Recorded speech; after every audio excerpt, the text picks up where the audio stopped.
welcome to my favorite mini-sode. The mini-sode episode that you are listening to in your car or at work, wherever. Treadmill, cemetery, doctor's office, mowing the lawn. You're getting your teeth cleaned. You're getting your feet cleaned. You're getting your cat cleaned. You're getting your bat cleaned. This is a lot like Sesame Street.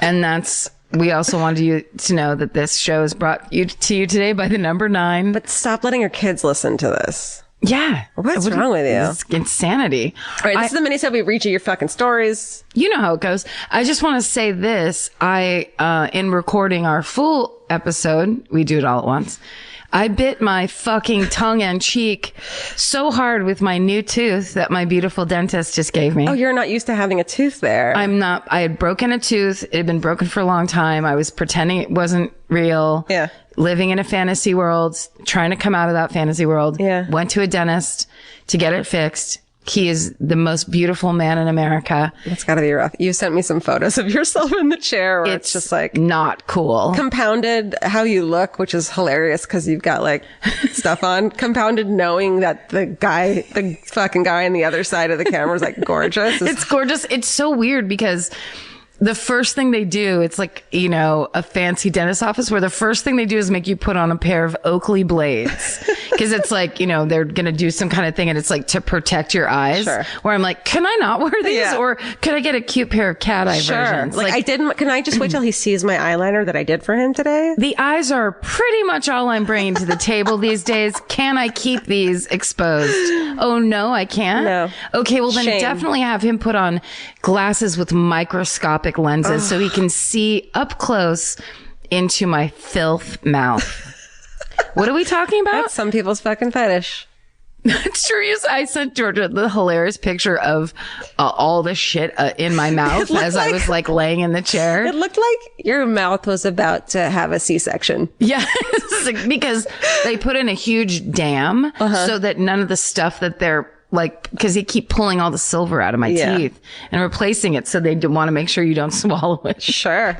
It's ugly times in a Beverly Hills setting. It's not good. So anyway, I, with my new tooth, just bit as my tongue. Now I have a weird speech impediment. And with that, I'm going to go into our first Minnesota of this episode. Okay. And I'm reading this first, Stephen. There's so many choices, Stephen, but this one I picked because it says, found diary leads to graveyard. Mm-hmm. Hi, all. I love the podcast. I'm always impressed that you're able to make us cry, laugh, and cry in the same episode. Aww. I heard on the last mini-sode a call for interesting found object stories, so here goes. A few years ago, I found a set of diaries from 1921 to 1957. Stop it. What? Dream. Written by a farmer from a tiny town in Kansas who wrote a sentence or two every day about the weather and what work he did or bits of info about his family and community. It's beautiful. It's so good. It's the purest thing I've ever heard. It's the best. I started researching his family, and as I read them, I started researching his family as I read them, and eventually put together a rough family tree through census records and local newspapers and directories. Oh my God. It was such an interesting look into what it was like during the oil boom of the 1920s when everyone thought they were going to be rich, to the Great Depression of the 1930s when everyone go on. turned out to be poor. What were you saying? Don't you, like when you go back in time and you want to yell at them to like, no, it's gonna be bad. Get out of the Dust Bowl. Right. Move to California now and plant some orange trees. Yes. Okay. In one entry in 1928, our farmer describes how a family down the road, friends and neighbors of his, was killed the night before when their farmhouse mysteriously burned down with the entire family inside, except for the 17-year-old son who had taken the family car to the movies and didn't get home until the fire was mostly out. The murder was never solved, partly because the cops assumed the son had done it and spent all of their attention and resources creating that narrative and getting him to confess, which he eventually did after hours of nonstop questioning, but later recanted. Is that the right word? Whatever. It's written. They never considered any other suspect or scenario, even though the son was eventually acquitted. I became so interested in the farmer's small town life that I drove to Kansas from my grandmother's house in Iowa to see the church that his father had helped build in 1899. Oh my God. And the nearby graveyard where the farmer's family and the murdered family were buried. I arrived at dusk just as the sun was going down and there was no one around for what seemed like miles. So I let myself into the graveyard gate. It was surreal, just slowly walking around and reading the names on the gravestones, like these people who had been fiction were suddenly there in real life. I recognized the names of the families and the neighbors all around, including the headstone for the murdered family. I had brought them some flowers, which I placed, and then thanked the farmer for keeping his diaries.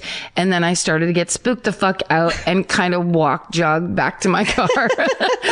I still have the diaries, and although the farmer turned out to be a real asshole in the 50s, I'm glad I saved them. Keep up the good work, and SSDGM Jessica. Jessica, be my best friend. That was such a good twisteroo. Man. Jessica's at home right now going, oh, you already are my best friend. Who would have fucking thunk, like, when he was, like, what an incredible... I love people who fucking think like that. Yeah, it's great. She went there and did that and brought them flowers. And, yeah. I mean... I feel like that movie starts in the last diary before the 50s diary starts. Yeah. What happened, where he turned, what life event. And at the same time, then we switch back to modern day, the movie goes back and forth. She's leaving the graveyard. It starts fucking pouring rain. She has to hide out in a fucking barnyard. Turns out it's the fucking, one of their barnyards. It's haunted. It's one of the many barnyards. You know what I mean? Yep. Oh, it's a haunted barnyard. So there's ghost chickens. Yes. And there's ghost geese. Ghost geese. Ghost geese just hissing at you, trying to bite you. And what we learn at the end of the fucking day is that time is a flat circle. Time is the flattest of circles. I mean, I got called flat chested in elementary school. But this is flatter than that. You're supposed to be flat chested. I know. That's what I always said. But apparently fucking these wasp girls were not. That's disgusting. I'm doing great. You are. You're fine now. Look at you. All right.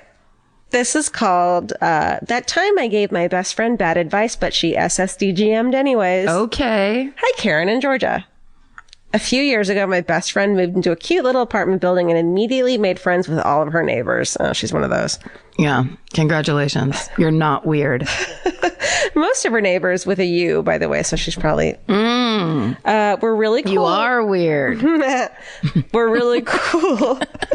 That was so condescending. I'm sorry. It's okay. I just wanted to acknowledge it, But she did get creepy vibes from one of them.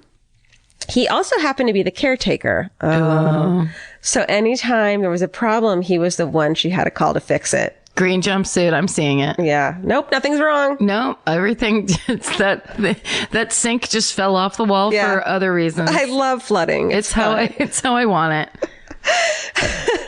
At one point, he had to do a bunch of repairs on the building and asked her if she would like to be his assistant. No, thank you, sir. That's what she should have said. But she was a bit hesitant at first because her gut was telling her not to, but she really needed the extra cash. So she ended up agreeing to it. Wait, I'm sorry. How old was this person? I don't know, but she's living alone. So okay, she's an adult. It's not kid stuff. Okay.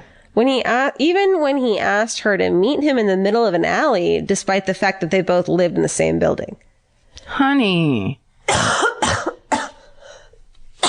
Poor Steven. Leave that part in. Okay.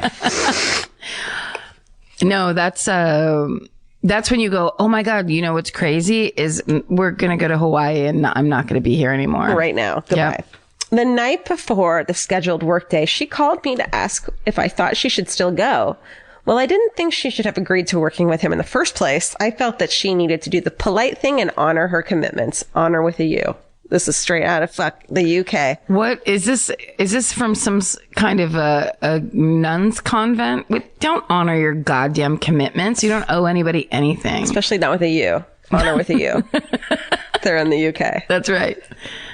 I convinced her that she still needed to work with him the next day. I love that this chick's like admitting. Yeah, she's being very candid, and I respect it. The next morning, she called me again. This time, she was hiding under her covers in her bedroom while the creepy caretaker was banging on her door and peering into her windows. She listened to her instincts instead of me and decided that nothing good would have come from meeting him in that alley. A couple days later, he was arrested for kidnapping a young woman from a grocery store and sexually assaulting her. Holy shit. When the police went to investigate his apartment, they found his ex-girlfriend who had been assaulted and tied up. Shit. The guy's rap sheet was a mile long. He'd previously done time for kidnapping, rape, and even escaped prison at one point. Oh my God. I am so thankful that my friend was able to listen to her gut instead of me.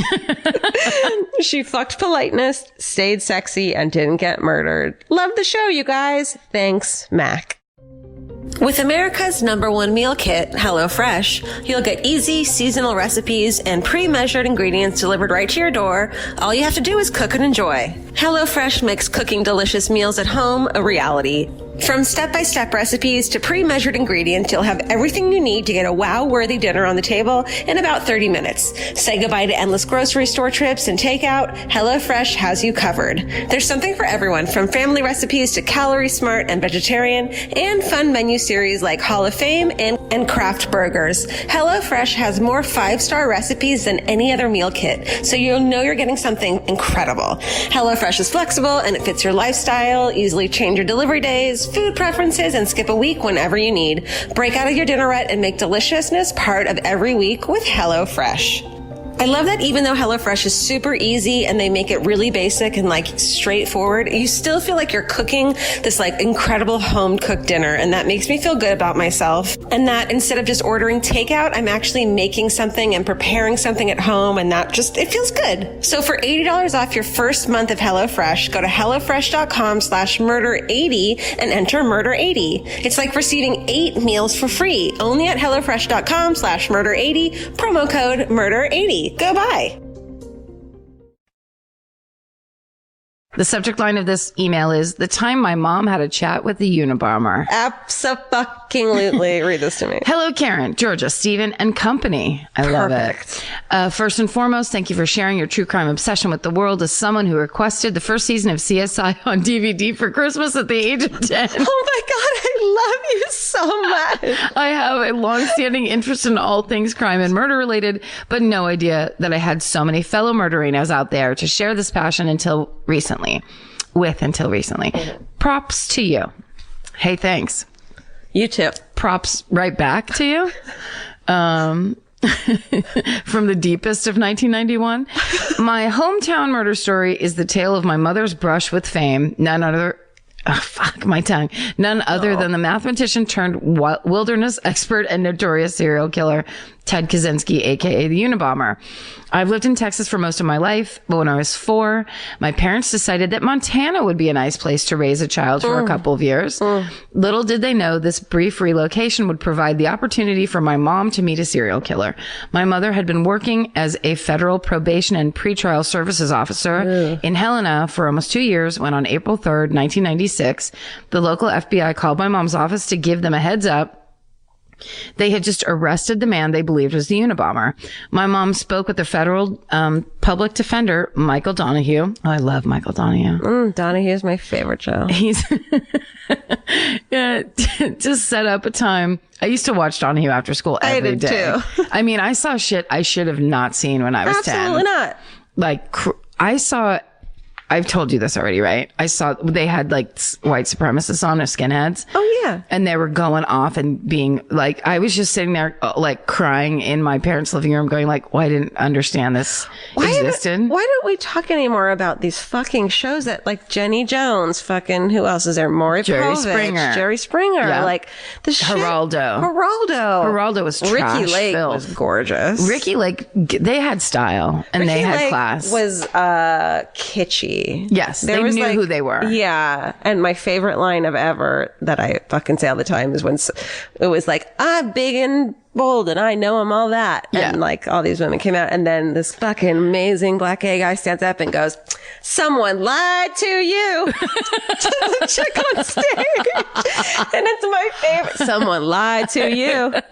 Well, my favorite line was on a Donahue, where after this horrible white supremacist bitter rant, they just look like little like devil characters. Like they were look so like awful, like insects from a fucking sci-fi movie. Yes, they're just filled with hate, and it was pouring out of. And this woman stands up to say something, and this guy interrupts her and keeps on talking. And she goes, "Hold on, you need to be quiet. You're in New York City now." And the entire audience was like, "Yeah!" It was the best. Oh, we got to bring that shit back. Yeah. Well, I mean, or not. Yeah. Okay. Time and place. We don't have to do it. We have other stuff to do. Okay. Here we go back to where I was in the paragraph, which Donahue. is right. Donahue. As a pretrial service officer, her job was to prepare a report. Is that where I was? No, Donahue. Thank you. You said it twice and I didn't listen to you. Please trust me for once in your life. Just listen to me. Mom spoke with a federal public defender, Michael Hot Pants Donahue, to set up a time to meet with Kaczynski. Got it. She went in early the next morning and slipped past news vans and reporters into the county jail, where she found the FPD waiting with Kaczynski in his jail cell. As a pretrial service officer, her job was to prepare a report for the judge to aid them in making bail decisions. Basically, she had to assess the risk of Kaczynski being out on bond. Don't do it. And make a recommendation to the judge. I asked my mother what her recommendation was, and since she has unflinching integrity and pride in her work, her response was, recommendation is confidential. What? To her own child. To her own child. No, Mom. That's rad. It's like, come on. But I'm going to go out on a limb here and say that bail recommendation for the subject of the FBI's most expensive investigation at the time was probably a hard nope. My mom sat right next to him on his jail cell cot, conducted the pretrial interview, the contents of which she will not share with me after 20 years. I love this woman. She's by the book. Yeah. She did share that the tweed jacket Ted Kaczynski wore at his court appearances was donated to the Marshal Service by her deputy chief, and that the strangest part of the entire ordeal to her was all of the media attention the case received, not her interaction with Kaczynski. Also, my parents took me to a park in Lincoln, Montana, close to where Kaczynski was captured shortly before his arrest, obviously not aware that a mass murderer was in our midst. Sure. I asked her if she had been scared to speak with a serial killer. She told me no, it was the opposite. She told her boss she wanted the interview and that he better not give it to the other officer she worked with. Guess I know where I get my murdering tendencies from. It's awesome. Thank you all for what you do. And of course, remember to stay sexy and don't get murdered. Much love, Mal. Mal and Mac. Yep. Fuck, that's good. I know. That's awesome. Ted Kaczynski. We don't talk about him enough. It's so weird when he is truly a serial killer, but being a bomber, he was so far away. Yeah. It's like a different brand of evil. It's a different flavor. It's a different category. Yeah. I don't think I would have been scared, because that's like a person that is coming up with these terrible ideas and then executing them totally detached. He's not, especially as a woman, he's not sexually assaulting women. He's not going after women. And also her sitting next to him, you say she's sitting next to a serial killer, but it doesn't feel the same way. It's not the classic definition. Right. But he's still a murderer. Yep. Very intentionally. We'll do him someday. Okay. Here's the other one. This is called A Head in a Jar. Great. Hello there, Karen. If this is a retelling of Silence of the Lambs, I'm going to be so mad. It is. Ready? Hello there, Karen in Georgia. I'm a newbie to your podcast, so Stephen, she doesn't know about you yet. Or the animals, don't worry. You come in episode 8, 10? I think 17. Okay. Oh. Get that tattooed. You've got that tattooed. 17. What did we do for 17 episodes? We were just staring at a space on the carpet. Hey, so take that out, carpet. And then the carpet grew Stephen. Oh my God, that's his mustache origin. First. That's his origin story. Nice. Holy shit. Someone make a fucking cartoon of that. Okay. I'm a newbie to your podcast. It's actually the first and only podcast I've ever listened to. There's other great ones out there. No, there isn't. I'm the only podcast. A friend recommended it to me and I'm hooked. Hooked like hooked like hiding in the bathroom listening while my children play and sitting in my car until the last minute before I have to go into work. Yes. What has happened to me? Anyhow, I'd like to share a story with you. I'm from Santa Rosa. That's near Petaluma. Yeah. My family has been here for a long time, 8 generations. You may have heard of the famous Joaquin Murrieta. Isn't Murrieta a county? I don't Murrieta know. County? Maricopa County? No, Murrieta.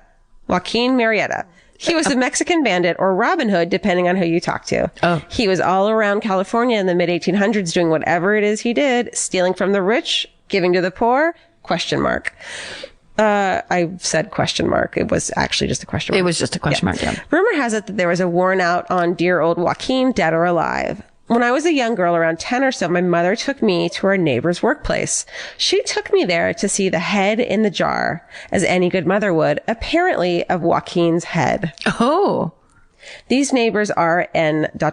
eclectic bunch, and keeping a head in a jar at his office didn't seem too out of the ordinary for old Bill. What did Bill do for a living? He had a, quote, workplace. He's a teacher. What does that mean? Kindergarten teacher. He's a murderer. Their family has been in the area for many generations as well. And the story was that his great-grandfather or great-great-grandfather caught Murrieta, beheaded him, and preserved the head in a large jar. When we got there, the head was gone. Oh. He told us that they had to take the head to the family property and bury it as the police had been sniffing around. What? The thing is, my mother saw that head when she was 20, so we knew it existed. She saw the jar, the head. She saw it and obviously never forgot it. She described it to me in great detail, so much so that I almost remember seeing it. And then my printer stopped fucking working because my printer is a fucking piece of shit and I hate it so much.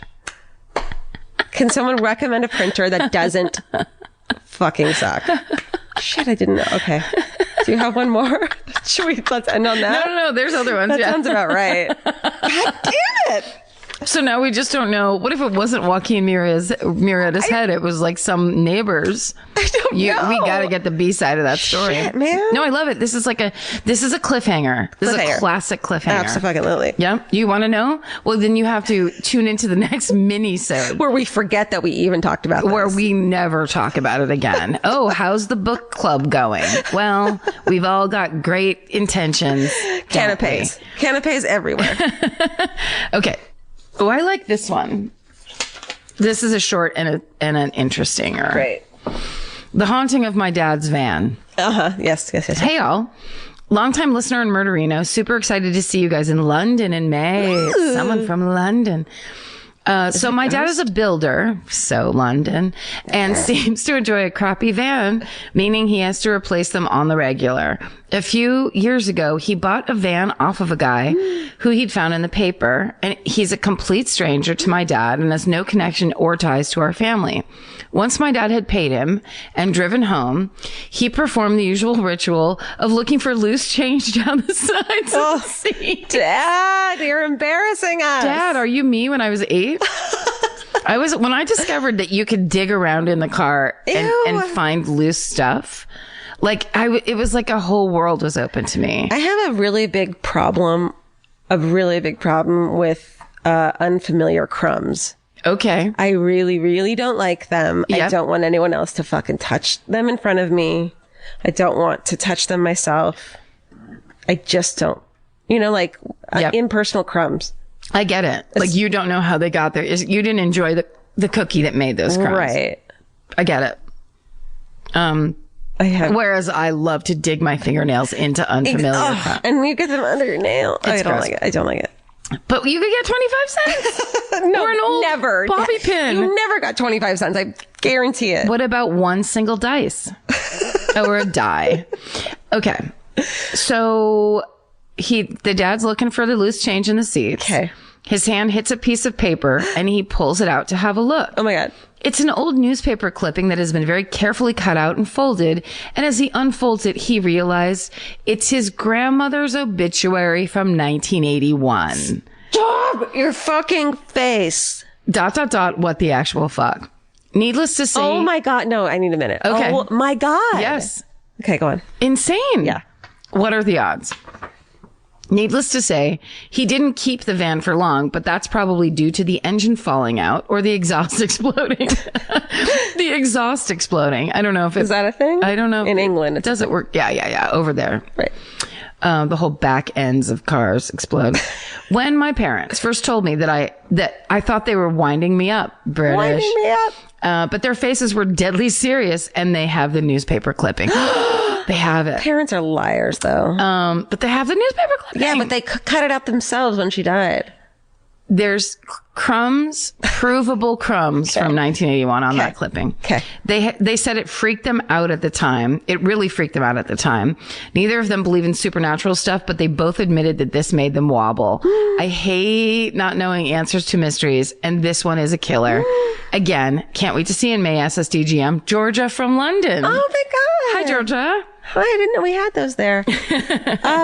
That's bananas. I mean, why didn't he do any? If he were a murderino, he would have done some fucking digging, like the girl from the first story, and found the fucking guy who had owned it originally and how he knew his grandma. But I mean, God, that's weird. It's so weird. Because what if the guy's like, oh, I don't know, it's whoever had the van before me. Yeah, then go track that guy down. Go get on your bike. It's never going to be the first one. It's going to be like 3 down the road, and then you're going to be like a detective. That's right. You got to dig in. You got to be in it for the long haul. If you're going to get excited about a clipping, then you got to follow that clipping on its long path. Yeah. How badly do you want a fucking mystery to dig into? Also, That's kind of easy though, like not a hard one. No, but like just something that you could microfiche it up. Yeah, well, that's. You don't want to go to the library? I don't want to microfiche it. You don't want to go to a basement anywhere?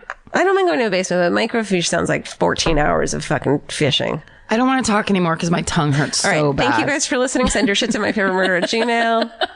And stay sexy. And don't get murdered. Bye. Bye. Elvis, you want a cookie? There it is. Oh, bye.